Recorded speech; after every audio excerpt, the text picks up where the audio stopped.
Bismillahirrahmanirrahim. Innal hamdalillah nahmaduhu wa nasta'inuhu wa nastaghfiruh wa na'udzu billahi min shururi anfusina wa min sayyiati a'malina. May yahdihillahu fala mudilla lahu wa may yudlilhu fala hadiya lahu. Asyhadu an la ilaha illallah wahdahu la syarika lahu wa asyhadu anna Muhammadan 'abduhu wa rasuluh. La nabiyya wa la rasula ba'dah. Assalamualaikum warahmatullahi wabarakatuh.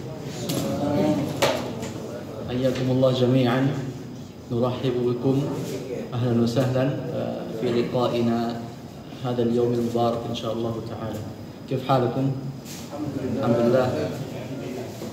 Alhamdulillah, segala puji bagi Allah Subhanahu wa taala yang mana masih memberikan kita limpahan nikmat dan karunia-Nya kepada kita semuanya, terutama nikmat iman dan Islam dan nikmat kesehatan. Betapa banyak saudara-saudara kita yang sedang sakit misalkan ya, maka kita patut sekali mensyukuri nikmat sehat ini ya. Dan cara mensyukuri nikmat ya, salah satu cara terbaik untuk mensyukuri nikmat itu adalah dengan apa? Dengan apa? Dengan memperbanyak ibadah ya, maupun lisan maupun dengan amaliyah ya. Dengan mengucapkan alhamdulillah ya, segala puji bagi Allah Subhanahu wa taala, kemudian diiringi dengan syukur dengan ibadah ya. Teringat ya ketika Nabi SAW ditanya oleh Aisyah ya, ibunda kita Aisyah radhiyallahu taala anha, ketika Aisyah melihat kaki Nabi SAW bengkak ya, karena lama, karena banyaknya berdiri ya, sholat tahajud ya. Kemudian kata Aisyah, wahai Nabi, kenapa kamu sampai bengkak-bengkak begini? Padahal kau adalah Nabi ya, udah dijamin surga ya. Kalau kata orang sekarang, pintu surga udah dari Nabi ya, beliau sudah dijamin surga oleh Allah Subhanahu wa taala. Kan tapi ngapain capek-capek sampai bengkak kakinya? Kemudian kata Nabi SAW kepada Aisyah, afala akunu abdan syakura. Wahai Aisyah, emang aku nggak boleh menjadi hamba yang bersyukur kepada Allah Subhanahu wa taala ya? Ini adalah sebagai sebaik-baik bentuk rasa syukur dengan memperbanyak ibadah ya pada Allah Subhanahu wa taala. Kemudian Bapak Ibu yang dirahmati Allah Subhanahu wa taala, kembali lagi kita di pelajaran ataupun dars kita pada pagi hari ini tentang ulumul Quran ya. Pada pertemuan yang lalu sudah lama sekali ya, 2 bulan, mungkin sekitar 2 bulan lebih ya, insyaallah. Terakhir kita telah membahas tentang awal dan akhir turunnya Al-Quran ya. InsyaAllah pada pertemuan kali ini kita akan membahas tentang i'jazul Quran. Apa itu i'jaz? Apa? Mu'jizat ya. Kalau di buku halaman 280 yang PDF ini, di grup sudah ada ya, halaman 280. Pembahasan i'jaz Al-Quran ataupun mu'jizat Al-Quran merupakan mungkin sudah familiar ya, sering kita dengar bahwasanya Al-Quran adalah mukjizat terbesar ya, yang diturunkan oleh Allah Subhanahu wa taala kepada Nabi Muhammad sallallahu alaihi wasallam, atau bahkan kepada seluruh para nabi ya. Karena Al-Quran itu akan abadi sampai yaumul qiyamah. Sedangkan mukjizat-mukjizat lain ataupun mukjizat-mukjizat yang diturunkan Allah kepada para nabi selain Nabi Muhammad itu sudah tidak ada dengan wafatnya nabi tersebut. Contohnya apa? Wafatnya Nabi Musa ya. Apakah masih ada sampai sekarang? Ada lagi sobat. Ada di mana? Di nggak ada. Kemudian mukjizatnya Nabi Isa alaihissalam, beliau diberikan oleh Allah Subhanahu wa taala mukjizat untuk menyembuhkan orang sakit ya. Nabi Isa alaihissalam meninggal, sudah hilang juga mukjizatnya. Akan tapi Al-Quran yang Allah turun kepada Muhammad SAW itu akan abadi sampai yaumul qiyamah. Ini ya, seputar mukjizat yang sudah sering kita dengar. Insya Allah pada pertemuan kali ini kita akan bahas lebih dalam ya, ataupun lebih rinci tentang mukjizat Al-Quranul Karim. Ada sekitar 60 halaman, akan tapi insya Allah akan kita coba ambil poin-poin pentingnya. Semoga bisa ya memberikan kita pemahaman dan manfaat insya Allah Ta'ala. Dimulai dari ta'riful mu'jizah, pengertian dari mukjizat tersebut ya, masih di halaman 280. Ada yang mau baca, mau praktek membaca ta'riful mu'jizah di halaman 280. Iya, 280. Bagian paling bawah. Biar praktek ini, biar Ustaz Faisal melihat muridnya apakah sudah benar belum bacanya. Fadhal.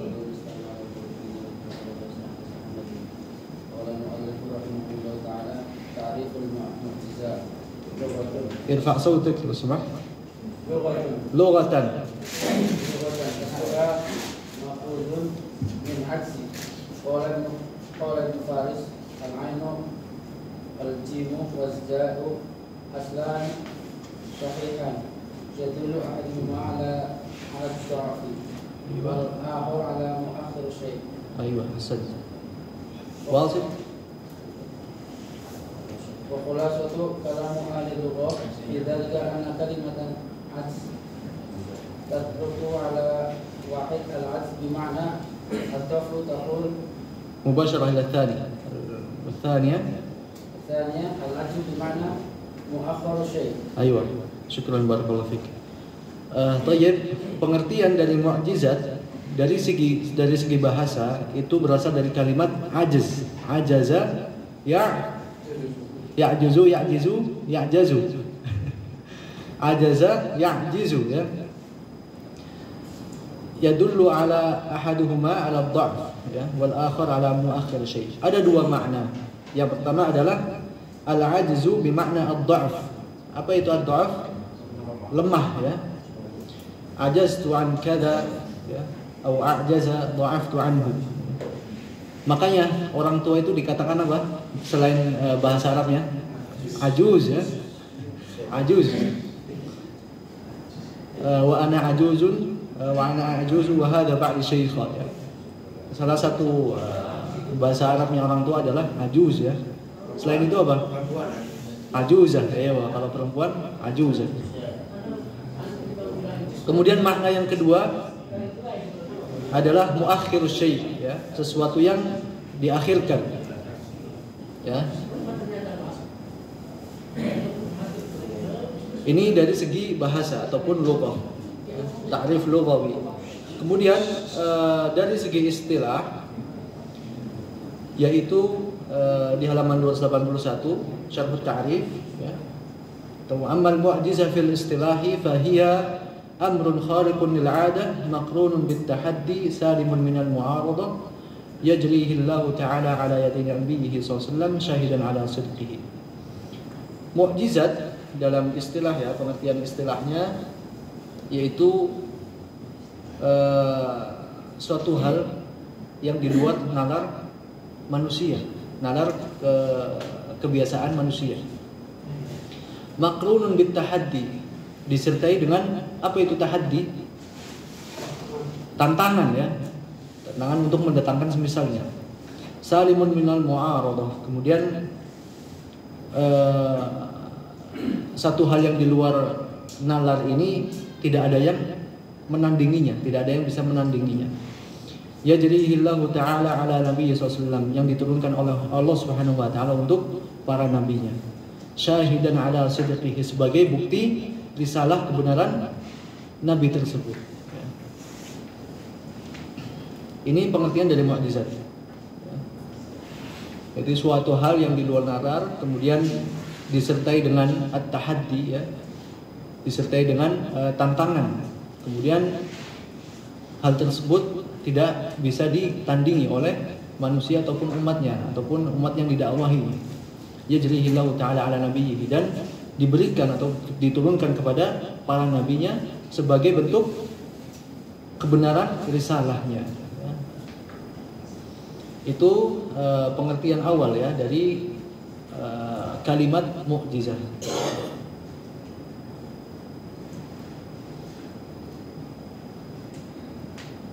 Kemudian istilah mukjizat ini sebetulnya tidak ada di dalam Al-Quran ataupun maupun Sunnah.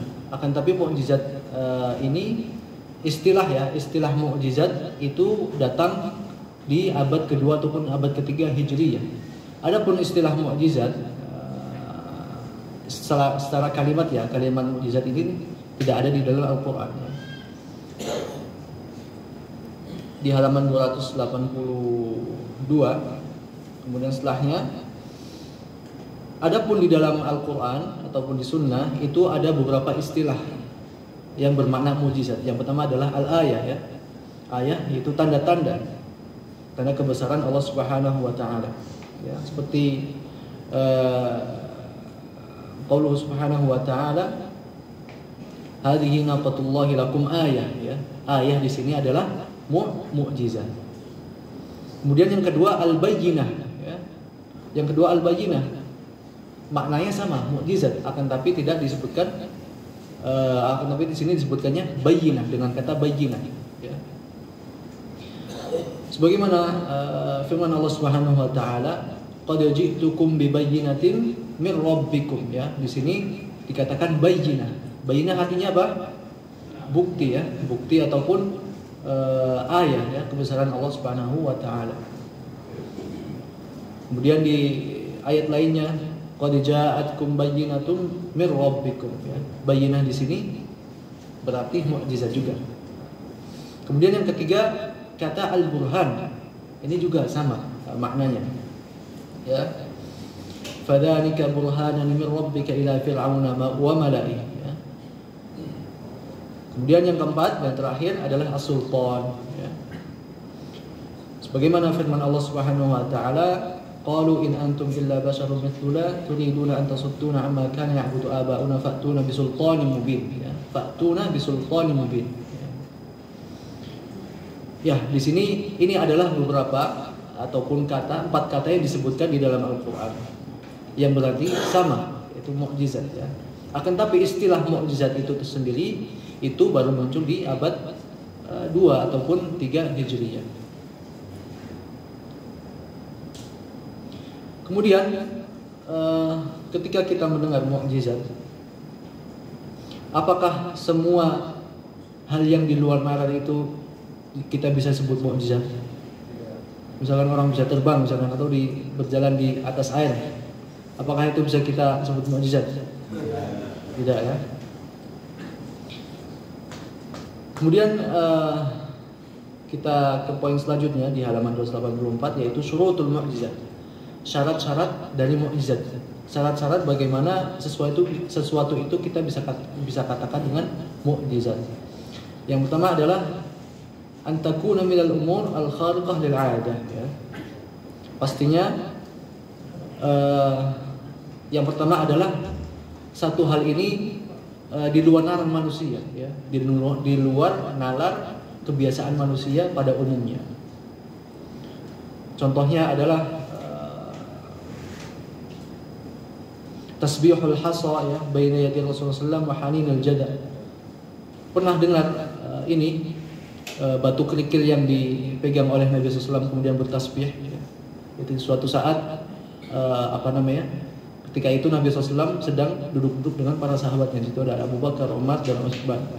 Kemudian Nabi SAW mengambil beberapa butir kerikil, dan ketika itu para sahabat mendengar kerikil itu bertasbih ya. Wallahu a'lam tasbihnya bagaimana, akan tapi disebutkan di hadis tersebut bertasbih. Kemudian Nabi SAW menaruh kembali di tanah, diam, tidak dengar lagi para sahabat. Kemudian ngambil lagi, ditaruh ke tangannya Abu Bakar, bertasbih kembali itu. Ini yang dinamakan mukjizat, karena di luar nalar ya, Saya ini batu, barang mati ya, benda mati, akan Nabi bisa bertasbih kepada Allah Subhanahu wa taala. Kemudian haninal jada ya. Haninal jada apa? Al jada, ada yang tahu artinya al jada? Pelepah pohon kurma ya, ataupun batang pohon kurma ya. Disebutkan di salah satu hadis juga ketika itu Masjid Nabawi masih berbentuk ataupun dibangun dikelilingi oleh pohon kurma. Salah satunya mimbar Nabi SAW untuk berkhutbah itu juga terbuat dari pohon kurma ya. Kemudian berganti zaman, berganti hari, ada salah seorang sahabat yang membuatkan mimbar Nabi SAW ya. Kemudian setelah itu Nabi SAW berkhutbah di atas mimbar yang baru. Si pohon kurma seperti menangis ya, rindu akan Nabi SAW ya. Subhanallah, ini kan mukjizat ya, yang di luar nalar manusia. Ini salah satu bentuk dari amrun khariqun lil 'adah. Kemudian syarat yang kedua ya, an yakuna al-amrul khariq lil 'adah min Allah Subhanahu wa ta'ala ya. Ini poin penting. Keistimewaan ataupun mukjizat ini diberikan ataupun diperoleh dari Allah Subhanahu wa ta'ala. Adapun ketika manusia bisa melakukan hal yang di luar nalar dengan usaha-usaha yang tidak syar'i misalkan, ini kita nggak bisa dikatakan sebagai mukjizat ya. Karena mukjizat adalah murni dari Allah Subhanahu wa ta'ala. Misalkan orang pengen kebal, akan tapi harus puasa berapa lama? 41 hari. Oh, ini langsung ada bukti. Kebal tapi syaratnya 41 hari ya. Ini bukan mukjizat ya, bukan karomah juga ya. Kemudian pengen bisa jalan di atas air ya. Sekarang bisa jalan di atas air dengan kapal misalnya. tapi orang zaman dahulu ya, jalan di atas air gimana? Ataupun orang melayang. Harus ada syarat-syarat tertentu, misalkan harus nyembelih ayam hitam ataupun ayam merah semuanya gitu. Ada nggak? Ya. Ini diperoleh dengan cara-cara seperti ini bukan mukjizat apalagi karomah ya, bukan karomah apalagi mukjizat ya. Akan tapi mukjizat itu adalah murni dari Allah Subhanahu wa ta'ala. Ini poin penting yang perlu kita perhatikan. Kemudian yang ketiga, syarat yang ketiga ya, salamatuha minal mu'aradah bil ityani bimithlihi ya. Mukjizat tersebut tidak ada manusia yang menandinginya ya. Seperti tongkatnya Nabi Musa ya. Pada saat itu adalah zamannya para sihir dan dukun saling mengadu keahliannya ya, mengadu skillnya ya. Ada yang bisa merubahnya jadi ular, ada yang bisa merubahnya dengan ular yang besar lagi. Akan tapi ketika Nabi Musa alaihissalam diberikan mukjizat ya, tongkatnya menjadi ular, maka nggak ada yang bisa melawannya. Bahkan dimakan semuanya dan terkuaklah bahwa itu adalah kebohongan dan trik semata ya. Ini adalah poin yang ketiga ataupun syarat yang ketiga. Akan tapi ada, kalau misalkan ilmu-ilmu yang lain, kalau misalkan kebal, apakah bisa dilawan? Mungkin ada yang bisa melawannya ya, dengan ilmu yang semisalnya ya. Akan tapi kalau mukjizat itu tidak tertandingi. Kemudian syarat yang selanjutnya di halaman 286, syarat yang selanjutnya adalah antaqtarna bitahaddi 'inda wuqu'iha ya. Di situ ada unsur tantangan ya bagi umat yang didakwahinya. Tujuannya apa? Yang pertama adalah itsbatu ajzil mukhatabina 'anil ityani bimithliha. Tujuannya adalah untuk membuktikan bahwa tidak ada yang bisa mendatangkan semisalnya, dan bahwasanya itu adalah semata-mata dari Allah Subhanahu wa ta'ala. Sebagai bukti ya, bukti risalah ketika seseorang itu ataupun nabi itu sudah mendakwahkan ya kaumnya ya dengan segala cara, dan kemudian diberikan Allah Subhanahu wa ta'ala mukjizat, itu sebagai bentuk bukti bahwa itu semata-mata dari Allah Subhanahu wa ta'ala dan tidak ada yang bisa menandinginya. Ya. Kemudian yang kedua, tujuan yang kedua adalah iqamatul hujjati 'alaihim 'inda ajzihim, ya. Iqamatul hujjah, ya, memberikan bukti dan hujjah pada mereka.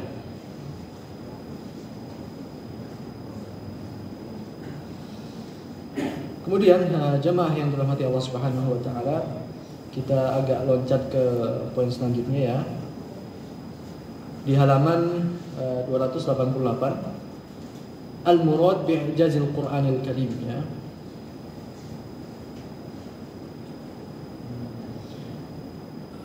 Yang sudah kita ketahui bahwasanya Al-Qur'an itu mukjizat yang ditujukan oleh Allah Subhanahu wa taala kepada Muhammad. Tapi yang menjadi pertanyaannya adalah mukjizat dalam bentuk apa, ataupun apa sih yang dimaksud ataupun dimaksudkan dari mukjizat Al-Qur'anul Karim.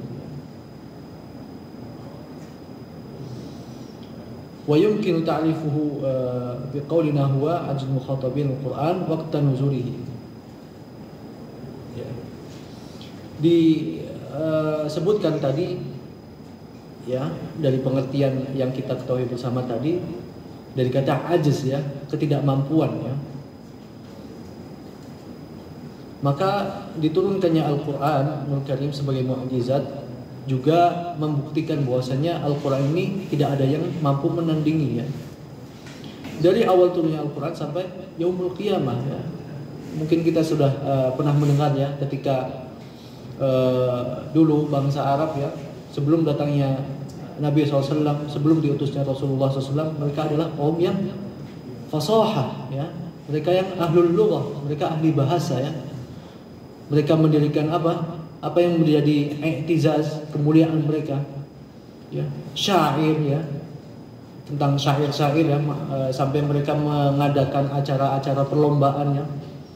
Siapa yang paling bagus membuat syair kata-kata dalam bahasa Arab itu dihormati. Penyair-penyair itu sangat terkenal sebelum diutusnya Nabi Muhammad SAW.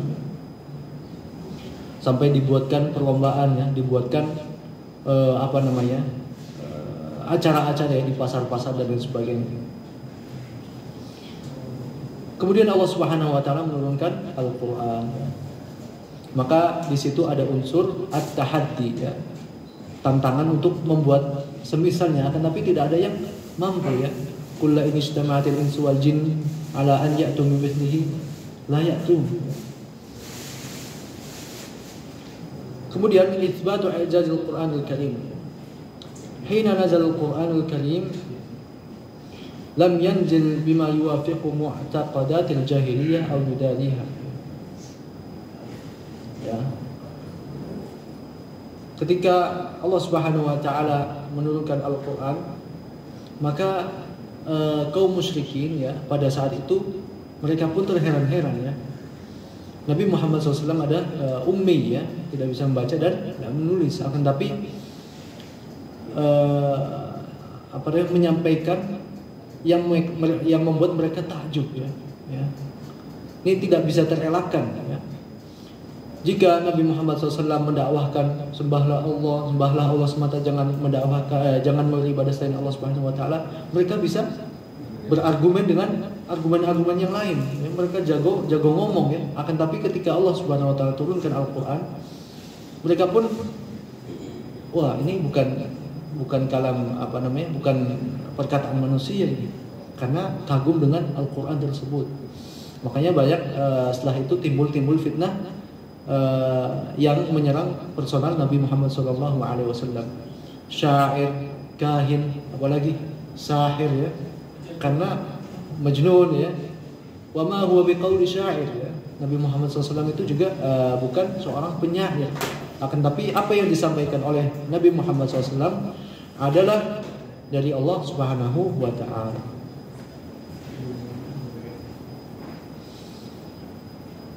Kemudian kita ke poin selanjutnya, masih dalam pembahasan mukjizat Al-Qur'anul Karim.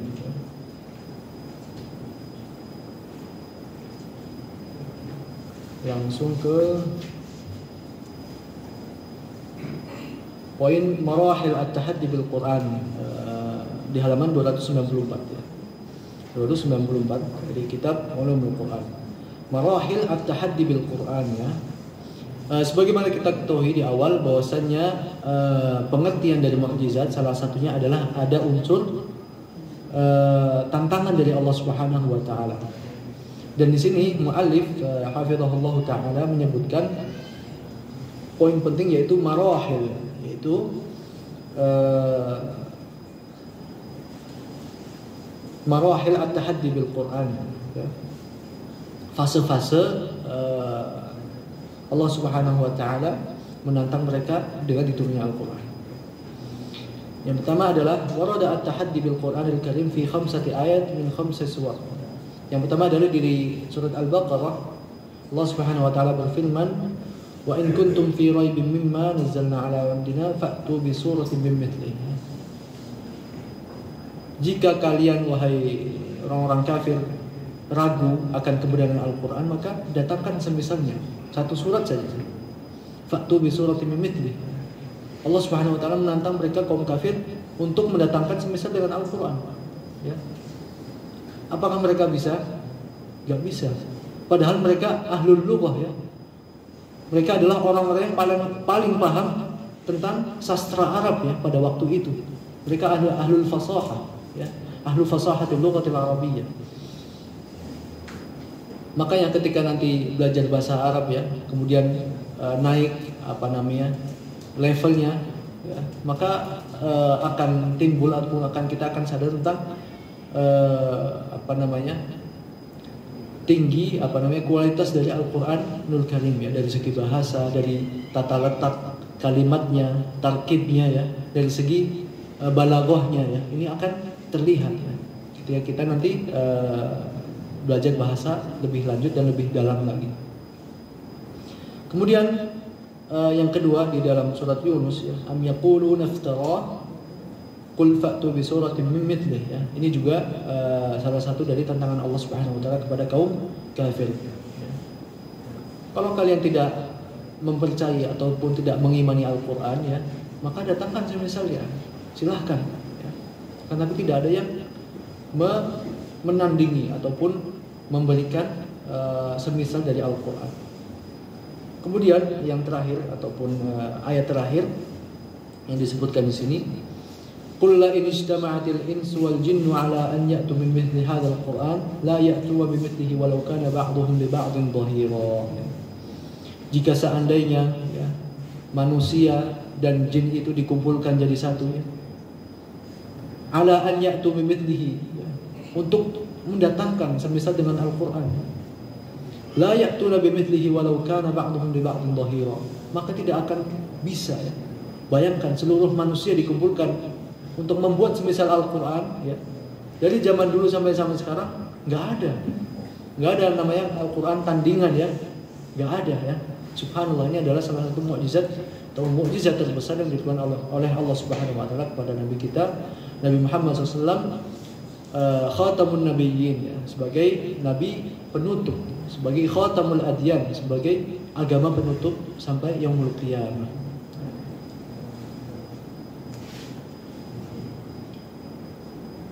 Kemudian jemaah yang dirahmati Allah Subhanahu wa taala, tantangan ini yang diberikan oleh Allah Subhanahu wa taala tidak cukup diberikan kepada orang-orang yang pada zaman Nabi juga ya. Akan tapi tantangan ini berlaku sampai hari ini, bahkan sampai hari kiamat ya. Subhanallah. Alhamdulillah, Allah Subhanahu wa taala yang langsung menjaga Al-Qur'an ya. Inna nahnu nazzalna dzikra wa inna lahu lahafizun. Allah Subhanahu wa taala yang langsung menjaga keaslian dan kemurnian Al-Qur'an. Berbeda dengan kitab-kitab lain yang diturunkan Allah kepada nabi-nabi lainnya seperti Nabi Musa, Nabi Isa ya.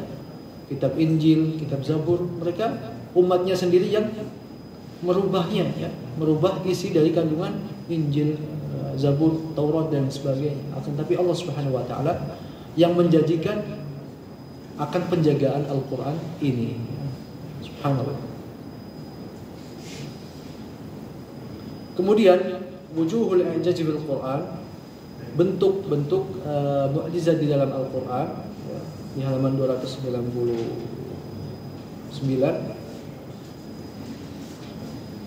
Salah satunya adalah anna wajhal i'jaz fil Qur'anil Karim wal akhbaril ghaibiyah. Kemudian mukjizat apa sih yang diberikan ataupun yang terkandung di dalam Al-Qur'an? Yang pertama adalah wal akhbarul ghaibiyah ya, kabar-kabar gaib ya, yang kita tidak ketahui secara kasat mata.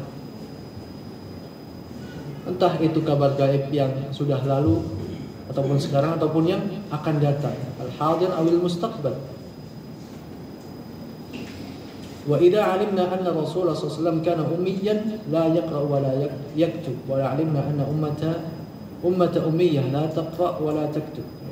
Sebagaimana kita ketahui bahwasanya Nabi Muhammad SAW adalah ummi ya, dan umatnya pun pada zaman dahulu sebagai umat yang tidak bisa membaca dan menulis. Akan tapi Allah Subhanahu wa taala memberikan kabar-kabar ya, ataupun informasi-informasi yang bersifat gaib ya, ataupun tidak ketahui pada di masa itu. Ini adalah salah satu bentuk dari mukjizat. Contohnya apa? Di dalam Al-Qur'an disebutkan kisah-kisah tentang Nabi dan Rasul sebelum Nabi Muhammad ya. Itu kan adalah mukjizat ya dari Allah Subhanahu wa taala. Kemudian kisah-kisah umat yang terdahulu ya, kisah kaum 'Ad, kisah kaum Tsamud itu disebutkan di dalam Al-Qur'an. Atau bahkan disebutkan tentang penciptaan bumi dan langit ya. Disebutkan tentang penciptaan bagaimana Allah Subhanahu wa taala menciptakan bumi dan langit. Ini adalah kabar-kabar yang gaib pada semasa itu ya. Ini adalah bentuk dari mukjizat Al-Qur'an. Kemudian yang selanjutnya, selain mengabarkan tentang hal-hal gaib pada masa lalu, Al-Quran juga menyebutkan hal-hal gaib yang akan datang seperti apa? Yaumul Qiyamah ya. Kemudian tentang surga dan neraka. Ini adalah hal-hal gaib yang dikabarkan Allah Subhanahu wa taala kepada nabinya. Baik jemaah yang dirahmati Allah Subhanahu wa taala, kita lanjut saja ya.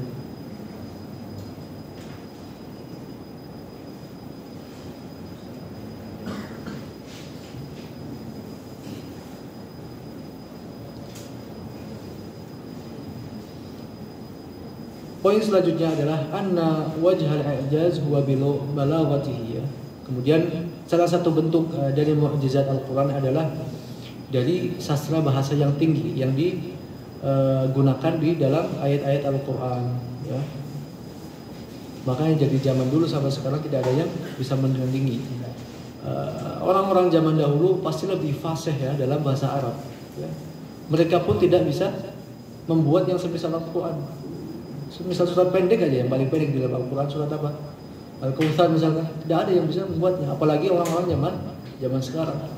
Walaupun sudah dibantu dengan berbagai teknologi ya, sebagai AI dan sebagainya, tidak bisa.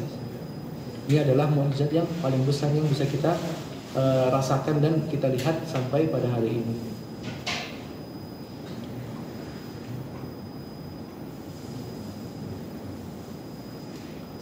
Baik Bapak Ibu yang dirahmati Allah Subhanahu wa taala, mungkin ini saja yang bisa Anda sampaikan pada pertemuan kali ini.